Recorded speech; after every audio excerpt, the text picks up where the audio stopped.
Welcome to the Nest Show, the podcast that brings you insights into the crypto market, trading and investment experiences, and what we're looking forward to as we navigate the space together. Before we get started with the show, I want to thank our friends and sponsors over at Prime XBT, where many of our listeners have already signed up to trade by visiting the birbnest.com/PrimeXBT. Prime XBT is the most powerful trading platform offering immediate access to over 30 assets. Users may trade cryptocurrencies, Forex, commodities, stock indices, and much more, all from a single Bitcoin settled account. And now for the show. What the Nest Show is. This is a podcast brought to you by the Birb Nest community, an independent crypto and Forex-centered trading community built to sharpen each other in capturing opportunities in the markets while protecting capital along the way. What this is not. Trading advice. We are not financial advisors, and you should not regard any information here or in the Nest Club as financial advice. You should always consult a licensed financial advisor before making any financial decisions. Hey everybody,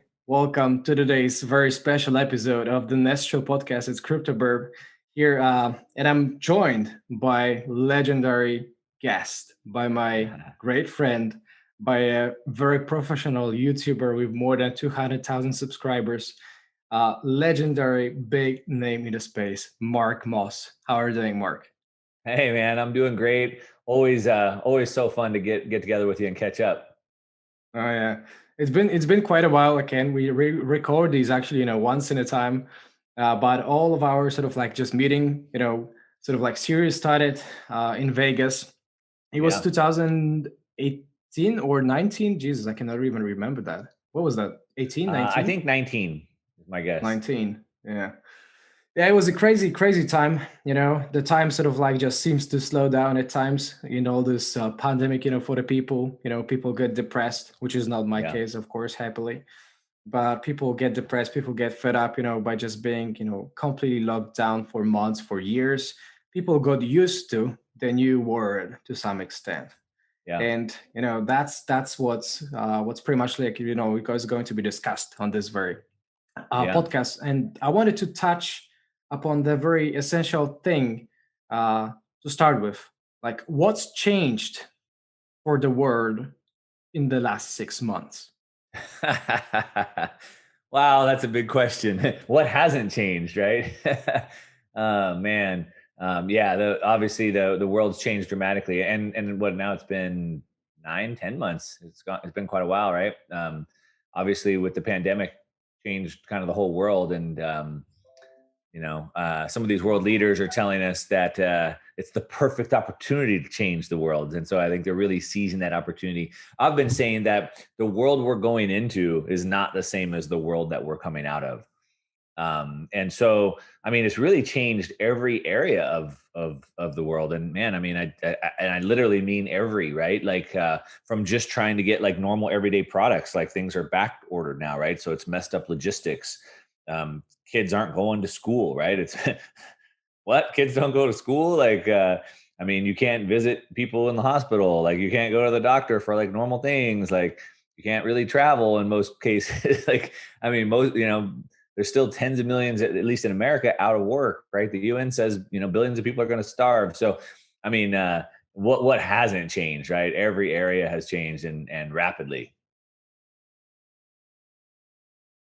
Yeah, I can actually, just look at that as also from my local perspective, from Polish perspective, where I'm based off.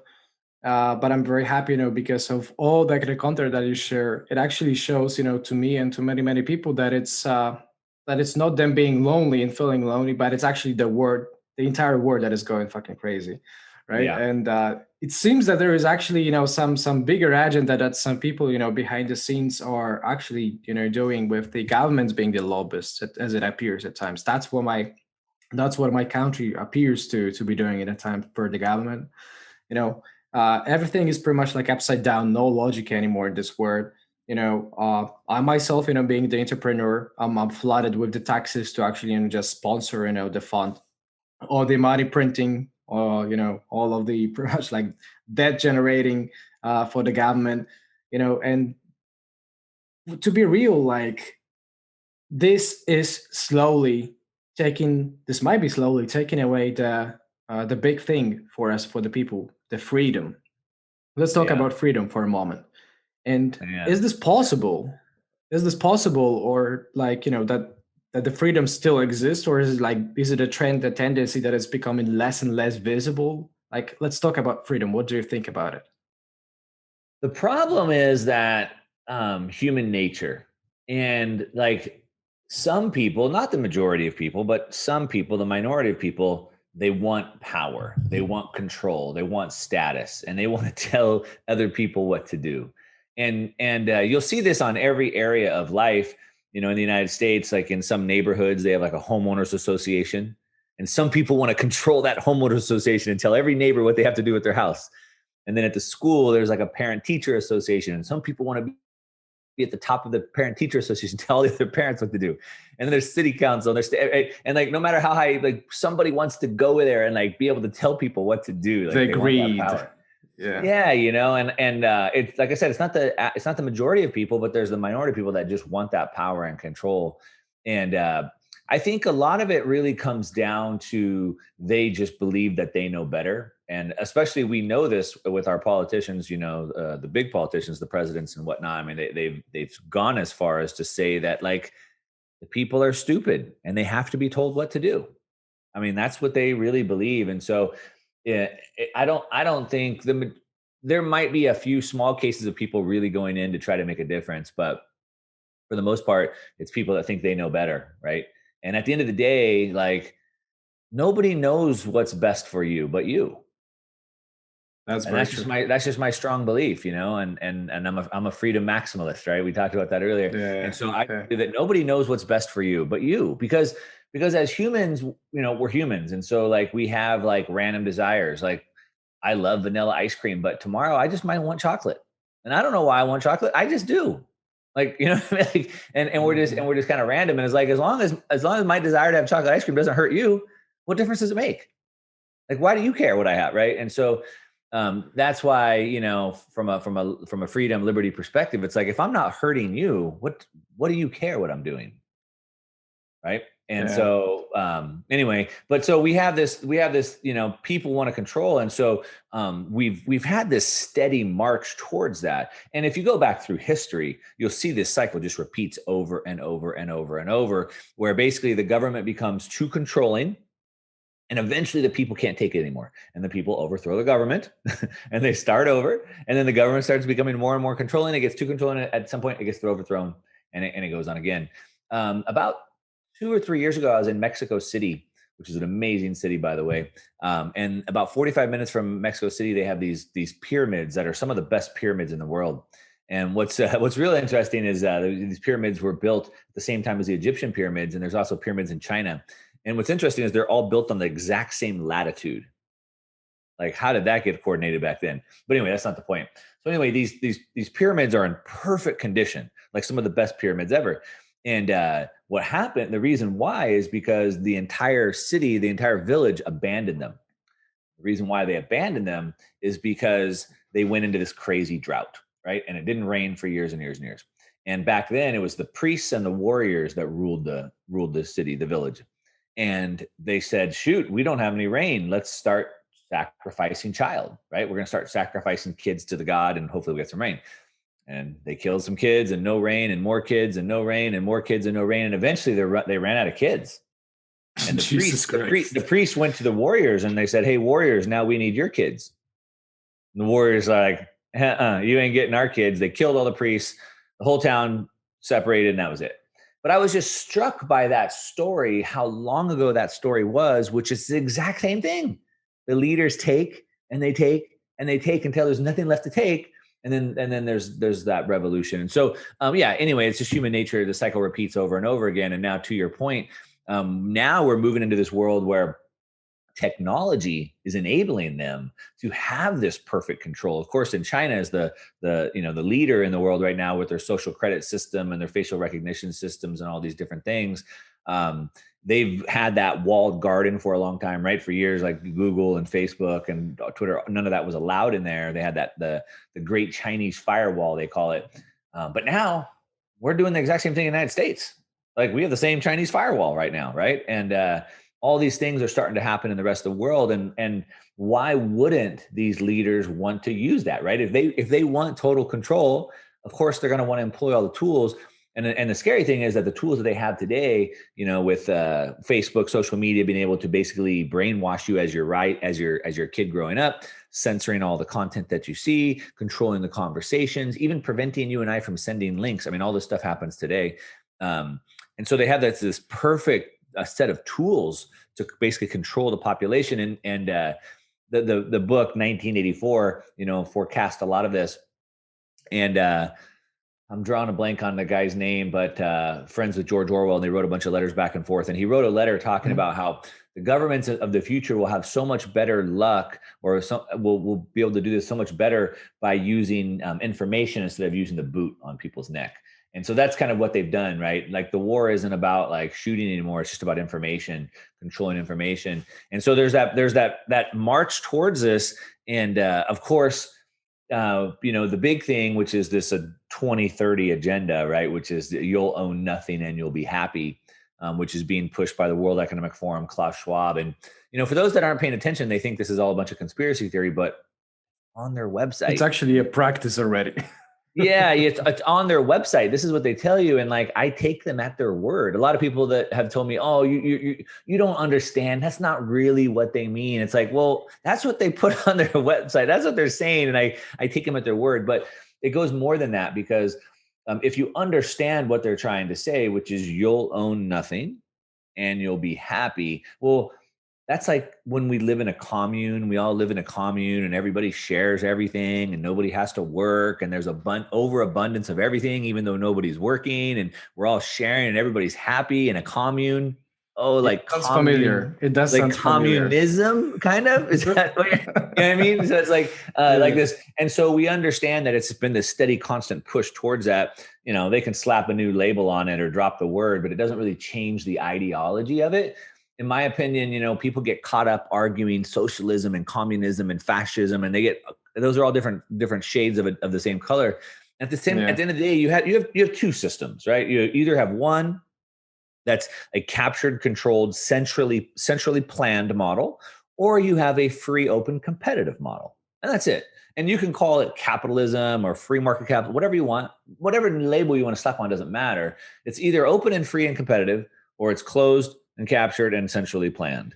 And the way you name it actually doesn't impact what it is. And like if you have there was this book, I'm not sure like about the translation in English, but about this Little Prince, something like that, and there was this pretty much example about naming a rose like this flower, and it's actually, the way we name things, it doesn't change them, change their features to some extent, if you know what I mean, right? So it doesn't mean like what you were saying, it doesn't matter whether you call that, the capitalism or free market or whatever, because it doesn't directly impact, the way that it really is.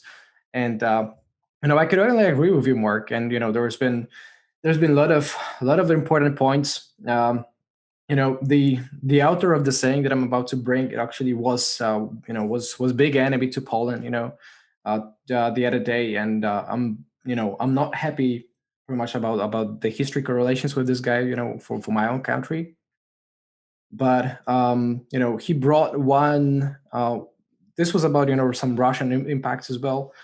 The other day, like during the war, they would have this Lenin guy, this Vladimir Lenin. I don't know how you spell that even. Yeah, exactly. We know who that is. And so what I'm saying is he actually brought, again, this is no role model to follow, but what he brought, which is significant, for the quote, is that you don't need to cover the big secrets because nobody believes them anymore, right? Nobody believes them anyway. So the only secrets you need to sort of like just keep, are the smallest secrets. So boom, World Economic Forum website, we go Agenda 2030. This is what we are going to do. And nobody believes that, right? But it's still there and they're going to do that. But nobody believes that because it's too big to actually for people to encapsulate the thought into their mind somehow. Yeah. And, there's so much, topics around that. But with all the freedom that it seems to be slightly vanishing, I think we both agree about the overall general tendency. And apparently it's a global thing. It's not just local thing for US or China or Poland. It's actually a global thing. So my question to you is like, how can you sort of like prevent that in a way that you already did, because some people perhaps may know that you recently moved, to a new place. And I wanted to Yeah. very quickly touch upon, like, how does it impact your feeling? Yeah. Like, what is the living up in Puerto Rico? Yeah. How's the taxation and everything? Yeah, let's talk about that, and then that can spill into kind of the future and how that saves the world, in my opinion. But yeah, so the big news is I recently, as of January 1st, moved from California to Puerto Rico, and the United States is different than any other country in the entire world, where because we're born as American citizens, we get the benefit of getting to pay U.S. federal income taxes for the rest of our lives. And so no matter where I move into the world, I have to pay US taxes for the rest of my life. And that's about 40% of my income. Now, in the United States, we have the country and then we have states. So I have federal taxes, which is about 40%. And then I have state taxes. Not every state has a tax, but in California, it has the highest taxes. So that's an extra 13.5%.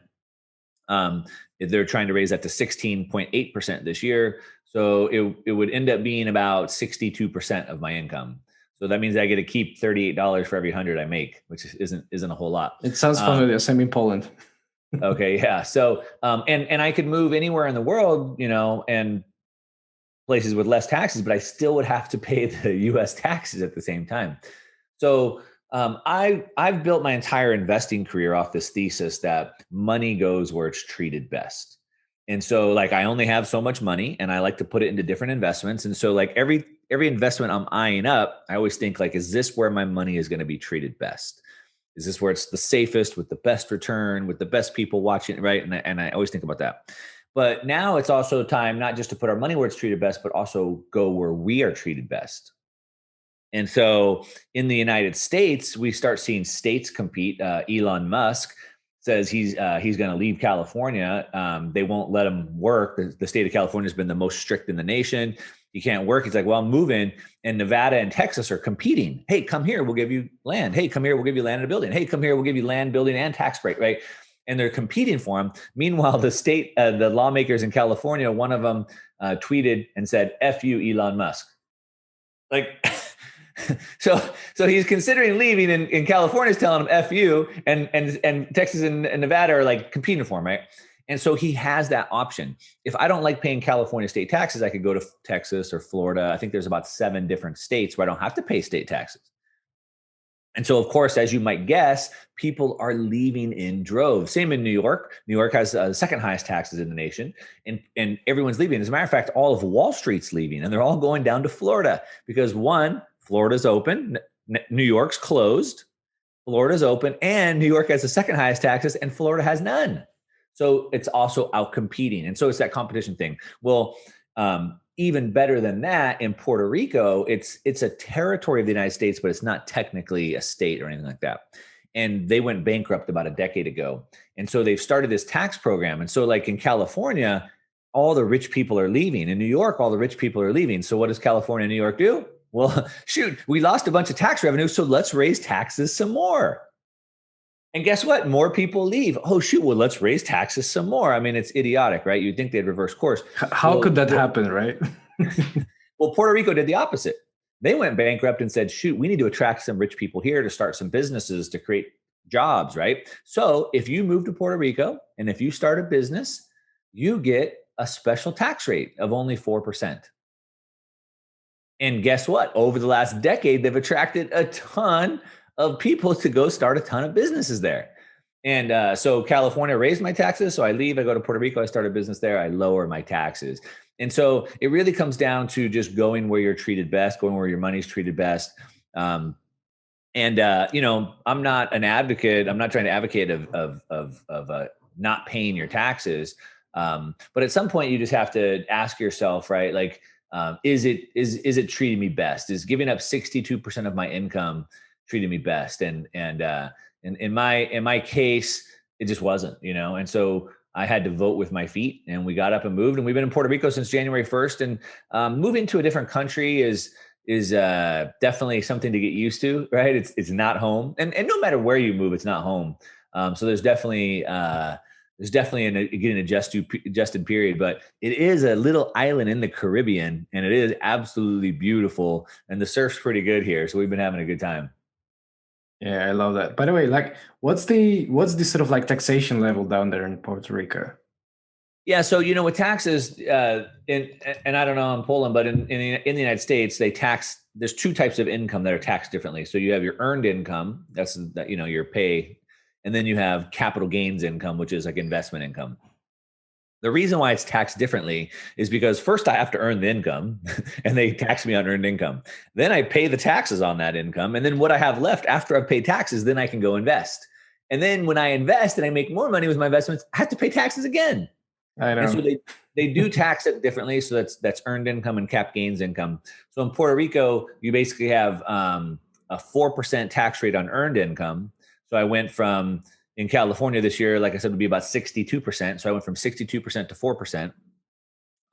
But then on cap gains, which right now are taxed at 20%, but Biden says he wants to get rid of that. So that would also be ordinary income tax. In Puerto Rico, there's 0% cap gains. I'm moving there. make me a place right there next to you. So, and people don't really understand taxes properly, right? So like, first of all, I saw somebody tweeted the other day and they said they should raise the tax rate on the rich people. We've heard a bunch of rich people say this. Bernie Sanders said this, Bill Gates said this. And like, look, anybody can donate as much more as they want. Like at any time you can give more taxes. So they don't need to vote that in. If that person wants to give more, great, donate more, right? But at the same time, you're not legally required to pay any more than you're legally required to pay. But the other thing is that people think that the rich get out of taxes, they're loopholes.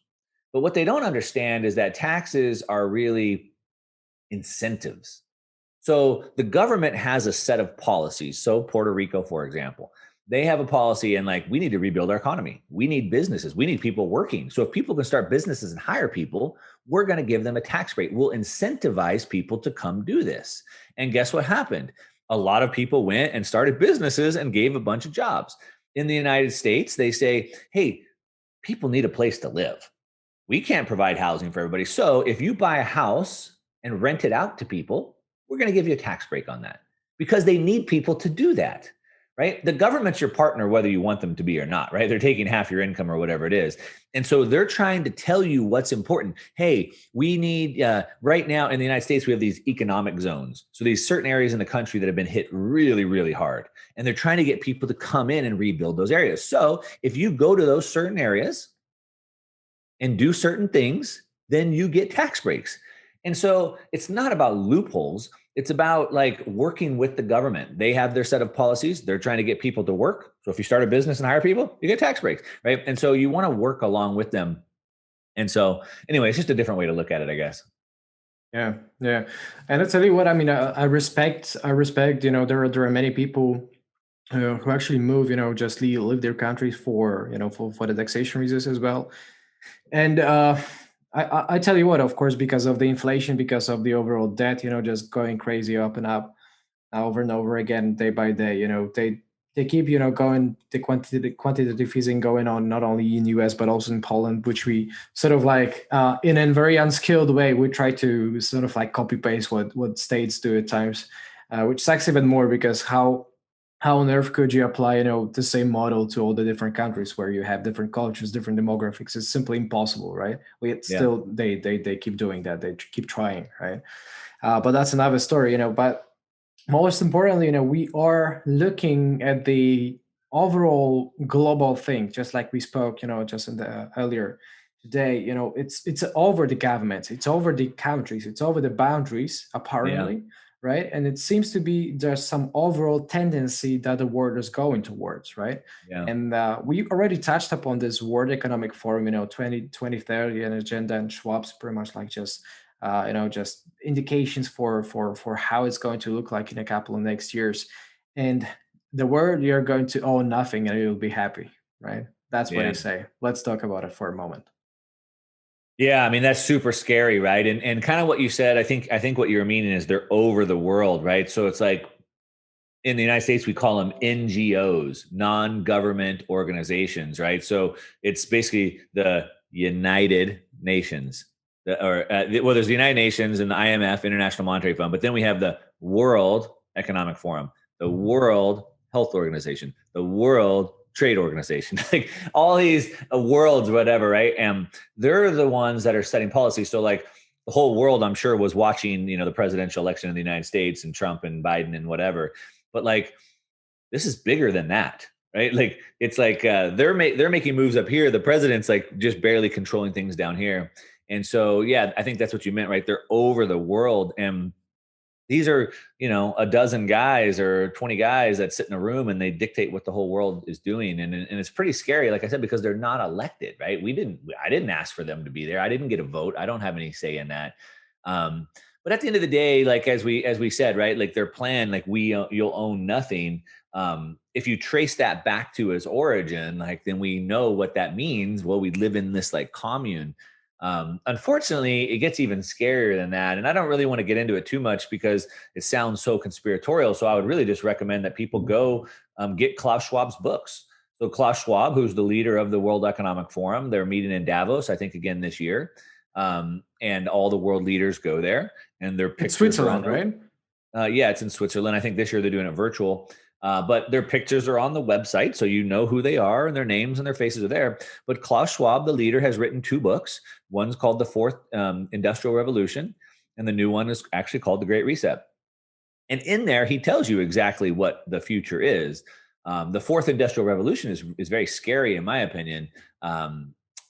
Basically, the Fourth Industrial Revolution is where man and machine become one. So you don't really know the difference between man and machine. It's transhumanism, which is a word that's probably going to get people thinking I'm crazy, but I mean, read his book, right? And of course, we've seen this already, right? They tested, was it Elon Musk had the computer chip in the pig's brain not that long ago, right? So even this vaccine they're trying to give people is a brand new vaccine that's never been used before, where it goes and gets your DNA, right? Goes to your DNA and gets your DNA to start releasing antigens. So it's all about like changing the way the human body is. And so that's super scary to me. I don't really like that. They envision this world where like our brains are sending all the data up to this giant AI cloud. And if you read under their website, they talk about how you don't even have to order things. Stuff just shows up because it's like reading your thoughts and stuff like that. And it kind of it's crazy, but it kind of makes a little bit of sense, because if you understand, these subjects are deep and you have to understand a bunch of things, but if you understand money, what money is and what monetary systems are, but really at the end of the day, money organizes labor. So, I mentioned earlier, like I like vanilla ice cream and all of a sudden I want chocolate. Well, if a lot of people want chocolate, well, there's not enough chocolate to go around. And so the ice cream shop is going to have to raise the price on chocolate. And when they raise the price on chocolate, then I go, shoot, I don't know if I want to pay that much more for chocolate. I'll just go ahead and get vanilla. So less people will order chocolate because the price went up. Also, more ice cream people will make chocolate because there's more demand. So how did all this get coordinated? In the United States, we have 330 million people making hundreds of decisions every day. And do I want a house? How big should my house? Should it be wood? Should it be glass? Do I want a car? What kind of car do I want? Do I want bigger tires? This smaller tire? Like all these things. And all this is being organized. All these signals are being done through the money. The money is what organized that. When the prices go up, more people jump in. When the prices go down, people jump out. And the money organized that. But the problem is that we haven't had a sound money in 50 years. So we have this free floating fake fiat counterfeit money, and the government injects trillions of dollars at a time, and it messes up all the price signals, which is why we get booms and busts and we get shortage of materials and things like that. Now, they don't want to go back to a sound money system. Why would they give up control of the money? And so they believe that like the central banks, they don't have enough data to make good decisions, which is why when you go to socialism, you always lead to like shortages of goods and stuff. So they believe if they can get all this data from our brains going into an AI cloud, AI could solve this. And then it could organize all this labor, like organize the world. So it's pretty scary, but that's the world that unfortunately they're pushing into us. And again, I don't want to be the crazy person here. I just like I said, I take them at their word. Yeah. So nowadays, when you are normal, you're crazy. right? That's the main point. That's the main point. They would call you crazy for being different than the rest, and the rest is actually going crazy because the rest knows less and less over the time. That's the ways that pretty much like just the educational system is designed. Also, again, I think it's a global thing, but I can tell on my example in Poland. So what I can remember, what I keep sort of like referring to all the time. I myself, I'm a chemical engineer, for my first leading, just the degree and the background.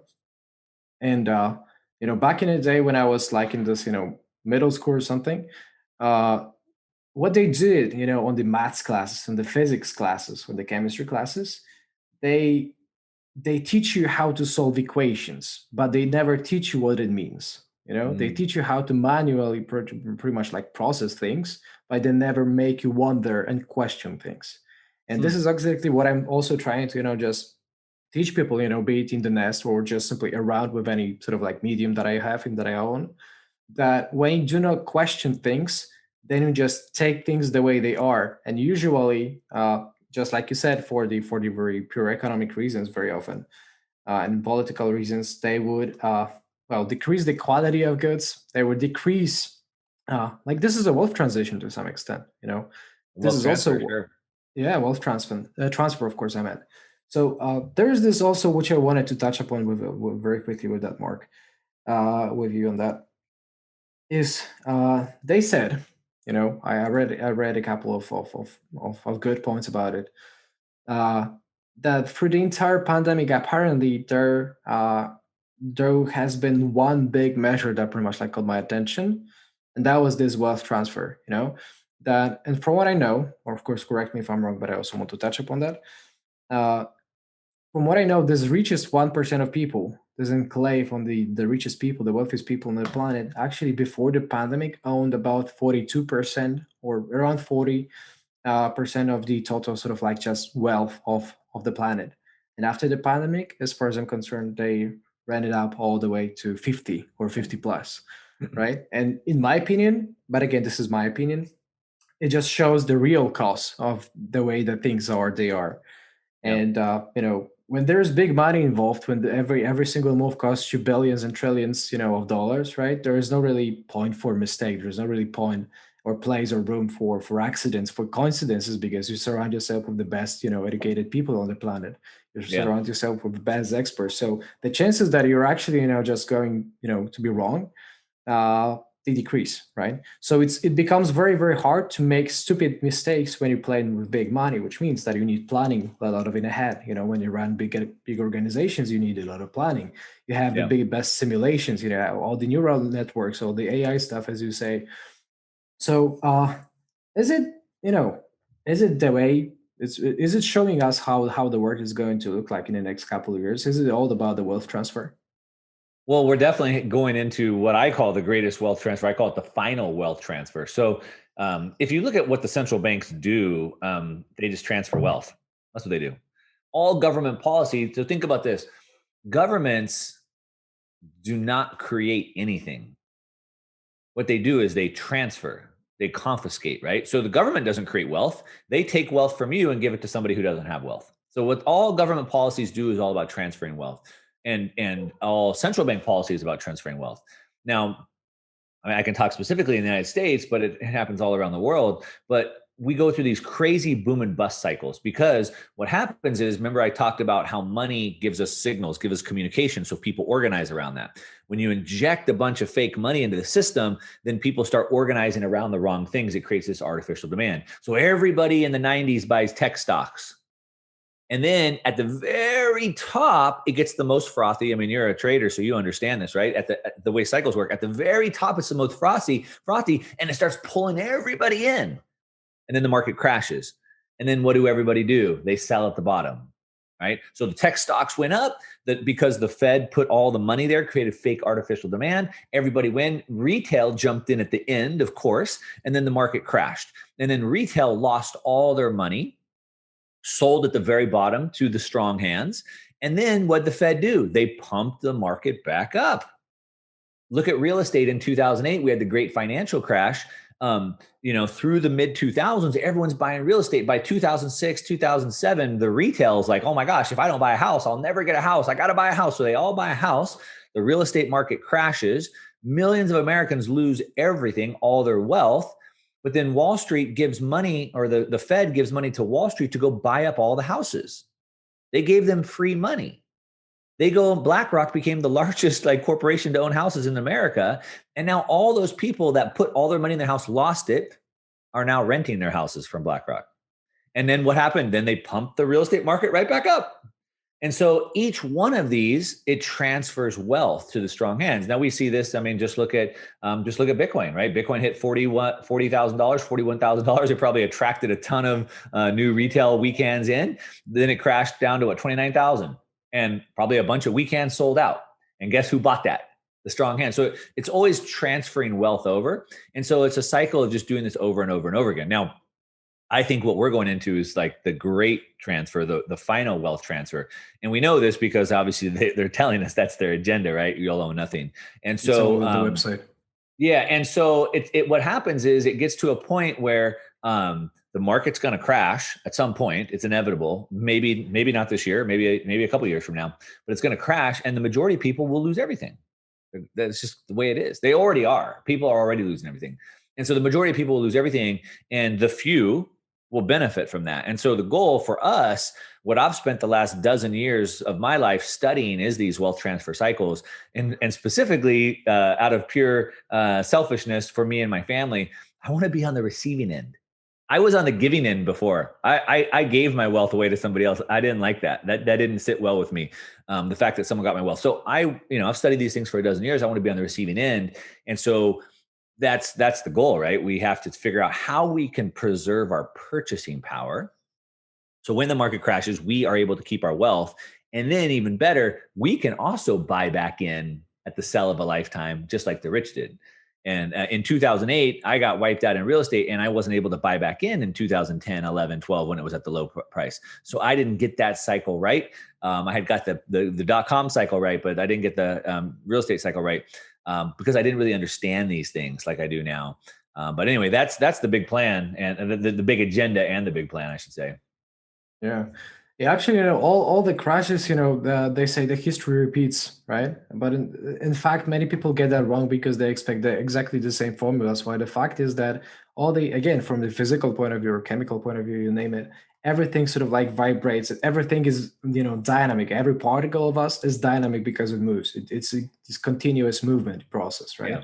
So it's impossible to sort of like freeze the world. It's impossible to apply the very same formulas, the very same mechanisms, that you did, for example, for the old crashes, like 87, for example, right? Mm-hmm. Or the .com bubble, or the real estate bubble, and so on and so forth. So it's all sort of like similar to the very, very origins, to the very sort of like original reasons, the reasons, why things happen, which is already, some starting point, and which is always good to sort of like know. But also, which I want to ask you about while getting closer to the end of this great podcast, Mark, I wanted to touch upon like knowing all this stuff. And again, it can be, we can be right. I do think exactly the same that you do. We can be right, we can be wrong. Nobody knows that. Nobody knows if the planetoid actually crashes, the Earth tomorrow, and we all don't die. Yeah. Nobody knows that. So assuming the things are correct, right? For those, I'm actually just doing that in favor of those disbelievers. Assuming that things are correct, how can we all sort of like prevent our purchasing power? Like what investment vehicles would you say are the ones that people should be looking for? I know it for myself, but I'm pretty much like seeking the experts' opinion as well for the people.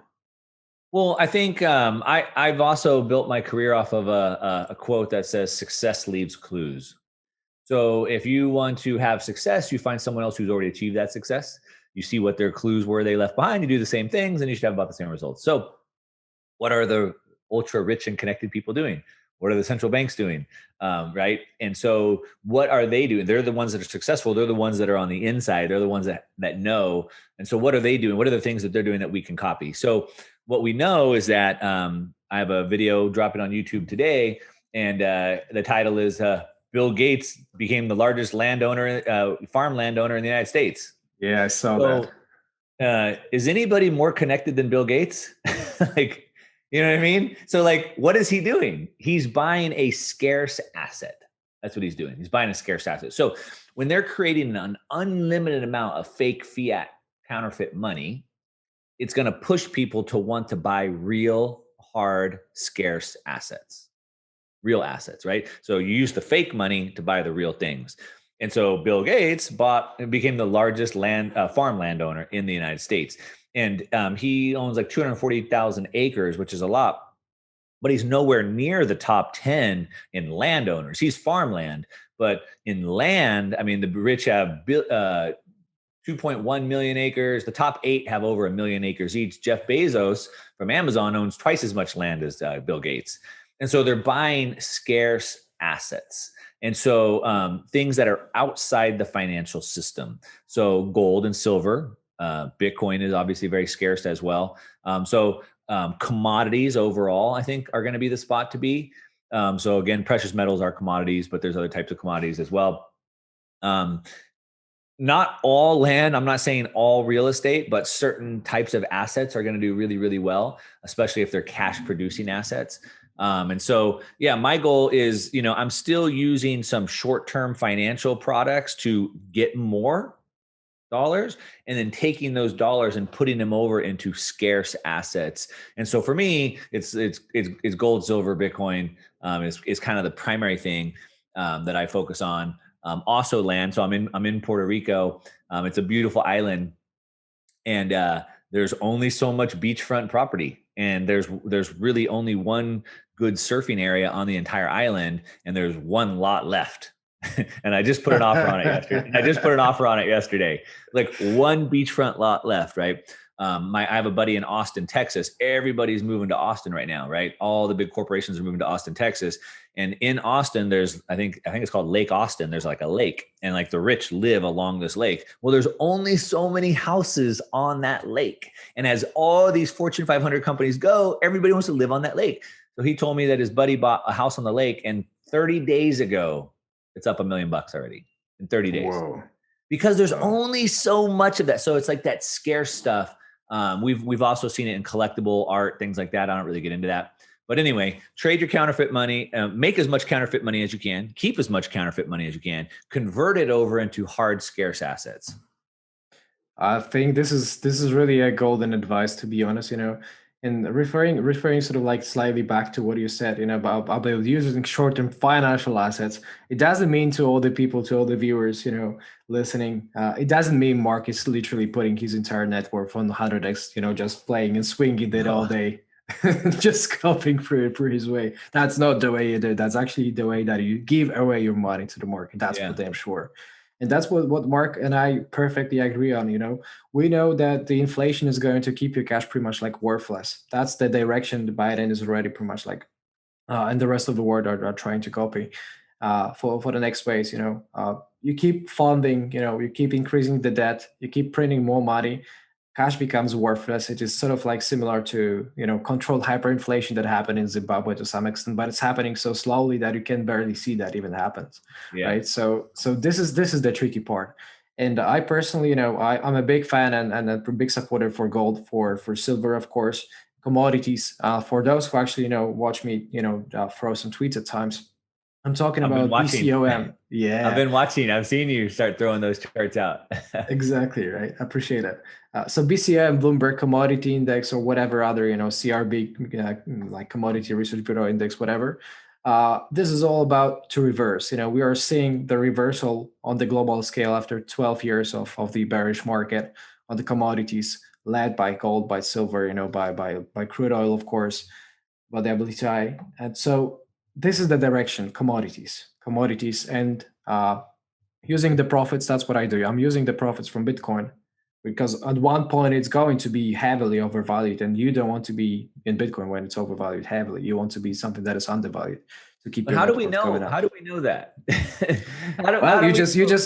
You just follow Mark and I on Twitter, right? And then subscribe to Mark's YouTube channel. That's how you know that. Yeah, I wish I knew, man. But no, you're absolutely right. And, like I said, I've seen you start posting those charts. So I know you're on top of this. Right.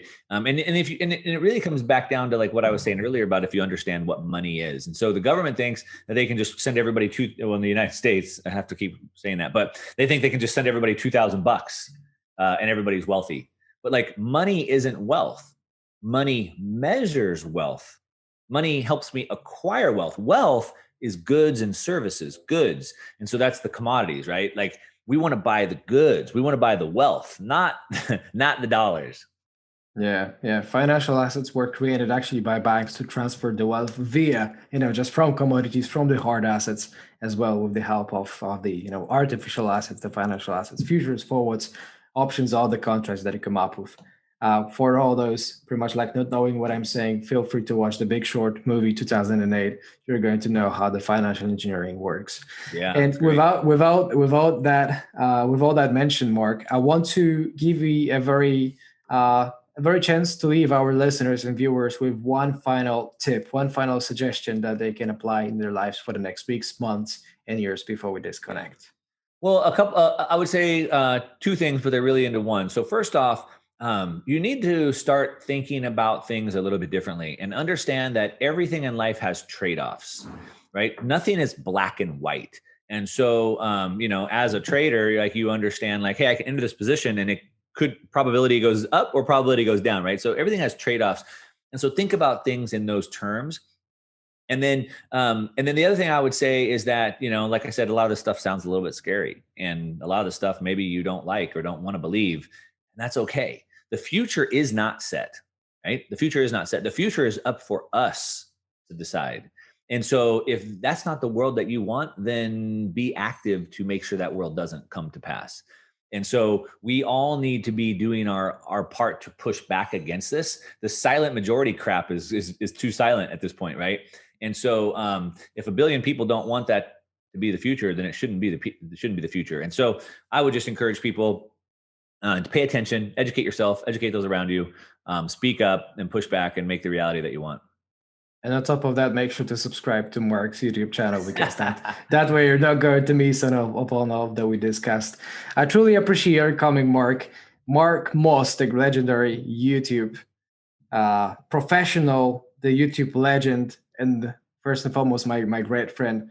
Thank you, Mark, for coming over to the Nest Show. Yeah, thanks so much for having me on.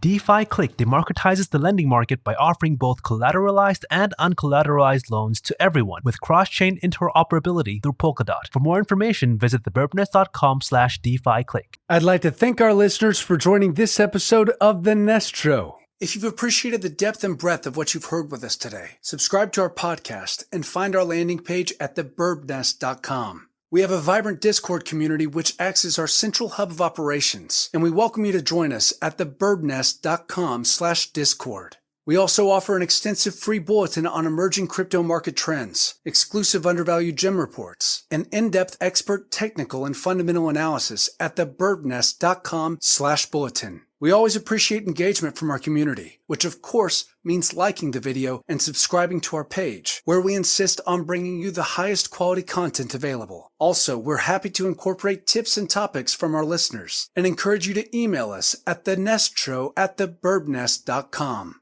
This podcast is brought to you by the Birb Nest. Thank you, and trade on.